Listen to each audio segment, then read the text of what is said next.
Genya Shinaguzawa has sort of been lurking in the background for 3 seasons of Demon Slayer, but in this video let's finally get to the details of what exactly that guy's deal is. But warning, there are spoilers beyond this point, even though I won't go into stuff that happens outside of this arc in the anime. Just be warned. So first off, we first saw Genya during the Demon Slayer selection exams when Tanjiro first met Zenitsu and Kanao as they all picked the Nichirin for their swords. Genya was extremely rude to Ubuyashiki's 2 aides and even started pulling their hair, causing Tanjiro to step in and break Genya's arm with his grip to get him to let go of the girls. After this, Genya and Tanjiro have a really complicated relationship because Genya sort of holds a grudge about it, but Tanjiro was so nice that he doesn't really let it get in between, trying to form a friendship with everyone. Now this is where we start to unravel a bit about this character, because despite his attitude, it's actually very impressive that Genya managed to pass the final selection exam, because he's actually the one Demon Slayer we've seen in the entire series that doesn't have any breath style or breathing techniques whatsoever. That's right, Genya Shinaguzawa, the younger brother of the Wind Hashira, can't use breathing or any actual Nichirin sword styles, but he does have an extremely interesting ability instead that we're gonna get into in a bit, because I'm sure you guys are wondering what's going on with him and his massive growth spurt between seasons 1 and 2, and what exactly the deal with his missing tooth is. But there's something that I'm sure you want to know more about, which is Genya's amazing Nichirin shotgun that he showed off during Demon Slayer Season 3 Episode 3 in his first action scene.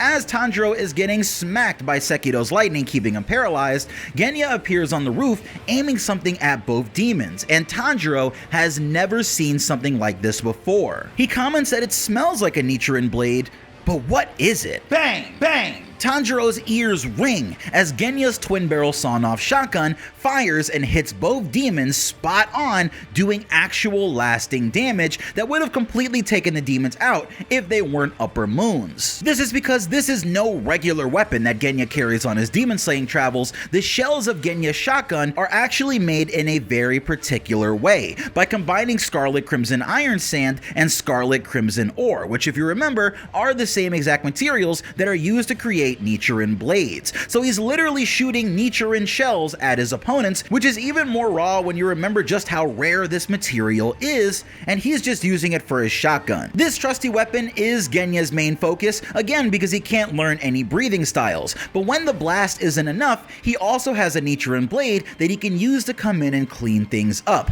making Genya one of the only characters in the entire series that has a 2-weapon style, and you can only imagine how capable he would be if he was able to learn a breathing style. But that doesn't mean that the shotgun is all he can rely on, because among characters in Demon Slayer, Genya has a very bizarre power, and this is where I'm going to remind you all of the spoiler warning in place, but let's get to the details. So when Genya was young, him and Sanemi's mother became a demon and slayed the rest of his family. The two were thereby orphaned and only had each other, but over time Sanemi began to push his brother away and act more coldly towards him.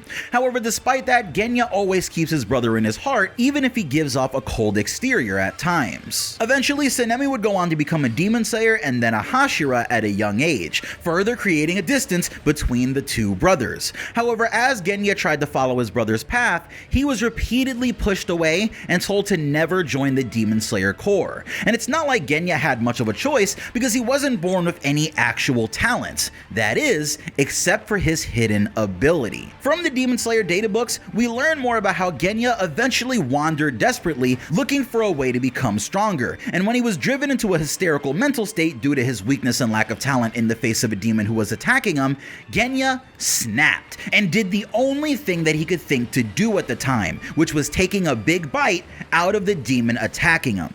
Now there's no telling what would happen to a normal person who did this. Their body would probably treat the flesh of a demon containing Muzan's blood as poison. However, that's not what happened to Genya. In fact, Genya actually massively powered up and actually defeated the demon with his own newfound strength, but then he went wildly out of control and started to rampage. In his mind, he wondered, what was happening. He didn't understand how he couldn't get himself under control. However, the stone pillar Himejima eventually came and stopped him without killing him. This is how Genya realized his true ability, as unsightly as it is to eat demons and gain their abilities through digesting them. Genya has a special stomach that is able to digest and convert the power of demons into his own. And Genya doesn't even necessarily need to eat that much to get this power up, but this explains his massive change from the early seasons to now. His body has only begun to adjust to his ability, and thanks to the power of eating demons, he even gained some of their passive abilities like regeneration and being able to survive insane attacks that would naturally take anyone else out. After discovering this power, Genya asked Himejima to become his sensei and help him get stronger, but Himejima told Genya to give up on being a demon slayer with a power like that.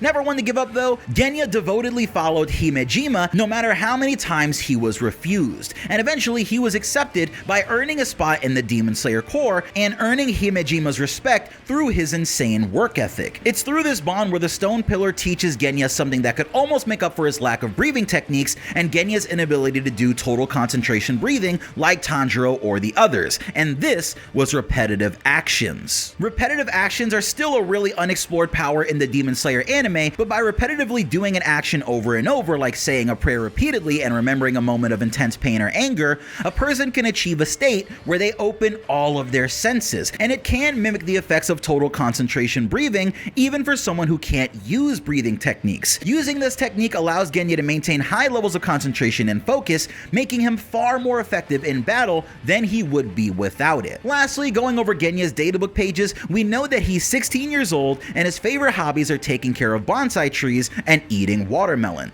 The Stone Pillar is sort of like his stepfather, and after meeting Tanjiro and everyone else, he goes from being really rude to women specifically to acting very shy around them and actually being quite nice and polite. Now, if you want to know more about this demon slayer, let me know if you want to know about the story of his battles that happen in the manga and won't be happening in this season of the anime Swordsmith Village. And if you guys want, I'll tell you about the most amazing battle that Genya ever takes part in, where he uses all of the skills that we've mentioned in this video to take down an upper moon that almost seemed to be unbeatable, as well as more details on the story between him and his brother and how that turns out by the end of this series. Get this video to 800 likes and we'll dive right into that story on the channel, but for now, that's everything there is to know about Genya and what I like to call the breath of the twin barrels.